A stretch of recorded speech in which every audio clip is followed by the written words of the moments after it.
ആനിമാസ് കിച്ചണിലേക്ക് എല്ലാവർക്കും സ്വാഗതം. ഞാനിവിടെ ചെയ്യാൻ പോകുന്നത് നല്ല ഒരു ഹെൽത്തി സ്മൂത്തിയാണ്. മറ്റൊന്നുമല്ല, അത് റാഗിയാണ്. റാഗി, പഞ്ഞപ്പുല്ല്, മുത്താറി എന്നൊക്കെ പറയും, പല പേര് പറയും.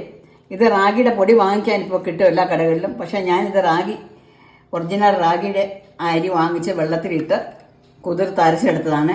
അരയ്ക്കാൻ ഒരു ബുദ്ധിമുട്ടില്ല. ഒരു 4 മണിക്കൂർ വെള്ളത്തിലിട്ടാൽ നന്നായിട്ട് കുതിരും. അരച്ചിട്ട് അരിപ്പ വെച്ചിട്ട് കൈകൊണ്ട് നമ്മൾ ഇങ്ങനെ ഒന്ന് ആക്കിയാൽ മതി, പെട്ടെന്ന് കിട്ടും. അങ്ങനെ ഞാനിത് കുറുക്കി എടുത്ത് വെച്ചിരിക്കുവാണ്. അതിൻ്റെ കൂടെ കുറച്ച് ഇൻഗ്രീഡിയൻസും കൂടെ ചേർക്കാം. എന്നിട്ട് നമുക്ക് തണുപ്പിച്ച് നല്ല സ്മൂത്തി ആയിട്ട് കഴിക്കാം. പാല് വേണമെങ്കിൽ ചേർക്കാം. ഞാനിവിടെ പാല് ചേർത്തിട്ടില്ല.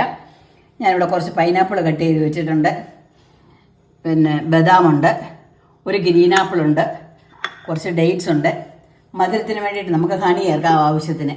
ഇത് ഞാൻ പിസ്ത അരിഞ്ഞ് വെച്ചിരിക്കുന്നത് ഡെക്കറേറ്റ് ചെയ്യാനായിട്ടാണ്. ഇതെല്ലാം കൂടെ നമുക്ക് മിക്സിയിലിട്ട് നന്നായിട്ട് അടിച്ചിട്ട് ഇതും കൂടി ഇട്ട് അടിച്ച് കാണിക്കാം.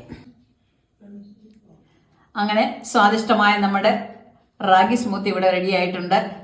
വളരെ ടേസ്റ്റാണ്. തീർച്ചയായിട്ടും നിങ്ങൾ എല്ലാവരും ട്രൈ ചെയ്യണം. പാലില്ലെങ്കിൽ പോലും നല്ല ടേസ്റ്റ് എന്ന് പറയാൻ നല്ല ടേസ്റ്റാണ്. രാവിലെ നമുക്ക് ബ്രേക്ക്ഫാസ്റ്റിന് പകരമായിട്ട് ഉപയോഗിക്കാം, വൈകിട്ട് ഡിന്നറിന് പകരമായിട്ടും ഉപയോഗിക്കാം. ഒരു ഗ്ലാസ് കുടിച്ചാൽ അടിപൊളിയായിരിക്കും.